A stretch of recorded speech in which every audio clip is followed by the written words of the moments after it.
mais bonjour à toutes et à tous. Je me présente pour ceux qui ne me connaissent pas. Donc, je suis architecte et expert dans les tribunaux. Et j'interviens aussi pour les personnes privées, qu'on appelle les expertises privatives, et notamment l'expertise d'assurance. C'est-à-dire que j'interviens en tant qu'expert d'assuré pour le compte de particuliers qui ont dans leur contrat d'assurance la clause comme quoi ils ont une aide d'un expert d'assuré pour intervenir auprès de leur assurance pour négocier leur intérêt. Ce qu'il faut savoir, c'est que à partir du moment où vous avez un sinistre dans votre et que vous avez une assurance habitation, vous déclarez votre sinistre auprès de votre assurance, qui elle, de son côté, va quémander un expert, ce sera un expert d'assurance, qui va intervenir pour prendre rendez-vous avec vous et vérifier l'état du sinistre et voir avec vous les capacités de l'assurance à pouvoir vous régler. Alors, ce qu'il faut savoir, c'est qu'un expert d'assurance, il intervient pour l'assurance. Il est là pour défendre les intérêts de l'assurance. Donc, il va vérifier que vous êtes bien assuré, que les clauses de votre contrat concernent bien le bien qui est assuré et que le bien qui est assuré est bien déclaré, notamment au niveau des surfaces, au niveau du nombre de pièces, etc., de manière à ce que s'il trouve une anomalie par rapport aux déclarations que vous avez faites initialement dans votre assurance, il puisse prétendre il puisse déclarer à l'assurance qu'il y a un vice dans la déclaration, qu'à ce titre-là, vous pouvez ne pas être couvert puisque la déclaration a été fausse.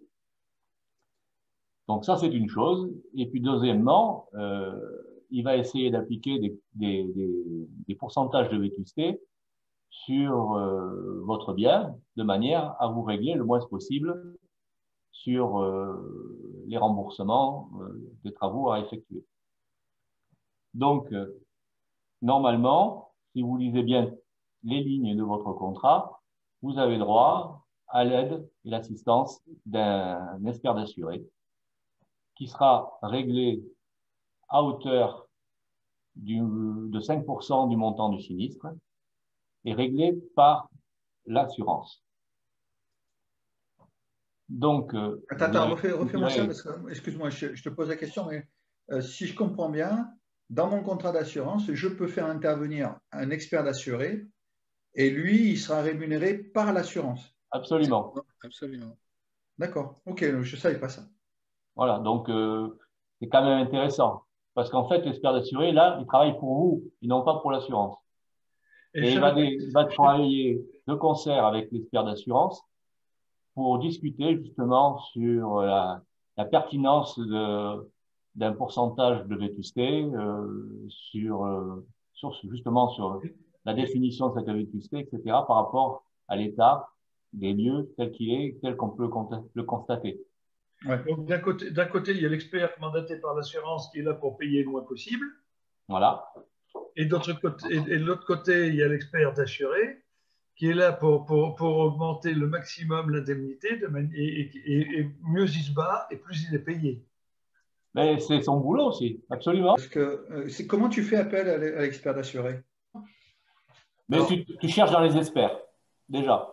Ok, donc je tape expert sur Internet et je trouve expert d'assuré. Et demander, je ne peux pas appeler l'assurance en me disant, écoutez, bon, votre expert d'assurance. Tu peux demander. Si, je peux faire ça. Oui.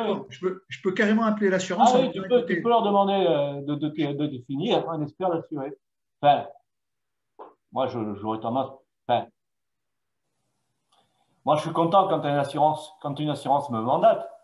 Mais je peux dire qu'effectivement, là, en l'occurrence, je n'ai pas de relation avec elle. Mais parfois, c'est tendancieux, quoi. Oui, c'est ça. C'est à croire qu'une assurance puisse effectivement proposer un expert d'assuré. Mais d'accord. Aujourd'hui, par contre, est-ce que, par exemple, en appelant le tribunal pour moi, c'est le tribunal de Pontoise, Mais pour toi, ça pourrait être Bordeaux. J'appelle le tribunal de Bordeaux, je dis voilà, j'ai eu un sinistre, je voudrais avoir la liste des experts d'assurés, est-ce que vous pouvez me la transmettre? Est-ce que Alors, ça, il n'y a savent le pas de faire? liste d'experts d'assurés. Il y D'accord, a une liste d'experts cour d'appel, parce que ce d'accord, sont des gens qui sont mandatés par la cour d'appel. d'accord, Il n'y a que ces experts qui sont sur une liste. Après, ce sont des experts indépendants qui gravitent et qui peuvent se dire experts d'assurés ou experts de ceci, experts d'accord. de cela. Alors, justement, quand j'ai fait appel à mon expert d'assuré, la procédure, c'est l'assurance n'est pas d'accord par rapport à ça. Il y a bagarre d'experts, donc il y a forcément, il y a forcément action en justice, j'imagine. Mais je pense que personne cherche d'aller en justice parce que tout le monde est perdant. Donc, ce qui est plus intelligent, c'est d'essayer de trouver un arrangement. Généralement, on trouve facilement un arrangement entre experts. Il n'y a pas de souci. C'est une question de bonne entente. Et si l'arrangement entre experts ne convient pas à l'assuré, qu'est-ce qui se passe? Ah ben après, écoute, généralement, l'expert d'assuré il est là pour essayer de défendre son client. Donc, je ne vois pas comment son client pourrait être mécontent, puisqu'en fait, il essaye de défendre son bout de gras, quoi. Donc, Mais l'expert d'assuré a-t-il une formation particulière? A-t-il un serment? Est-il assermenté? non, Non, il n'y a rien de. non. C'est-à-dire que généralement, les experts d'assurés sont d'anciens experts d'assurance ou des experts comme moi. Enfin, parce que moi, je suis allé dans l'expert d'assuré parce que mon ancien associé était expert d'assurance. Et il m'a expliqué toutes les ficelles du métier. Et en tant que tel, j'ai bien compris où était l'intérêt des clients quand ils faisaient appel à un expert Est-ce d'assurance. que, est-ce qu'on peut dire, François, qu'un expert d'assuré, c'est un médiateur, en fait? Mais il va jouer un rôle de médiateur en tant que professionnel, puisque on parle de professionnel à professionnel. Le problème d'un expert d'assurance, quand il est face à une personne non avertie, un professionnel, il peut parler avec des termes particuliers, il ne sera pas forcément entendu et compris.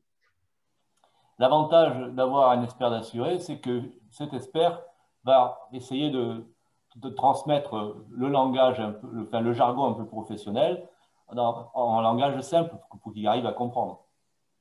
Ouais, mais après, moi, j'ai malgré tout quand même une question parce que tu me dis, bon, il n'y a pas il y a pas de diplôme, il n'y a pas comment dire, finalement, il n'y a pas de contrôle sur l'expertise d'assuré. Moi, je peux devenir expert d'assuré finalement. Tu pourrais.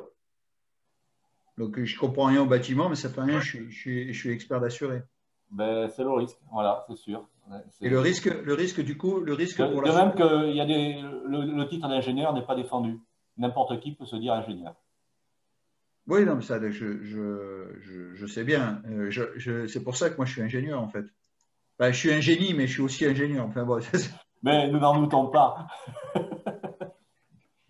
non, mais pour parler un petit peu de ça, ça veut dire quoi? Ça veut dire que finalement, en fait, quand tu parles d'expert d'assuré, si moi demain j'ai une problématique avec, un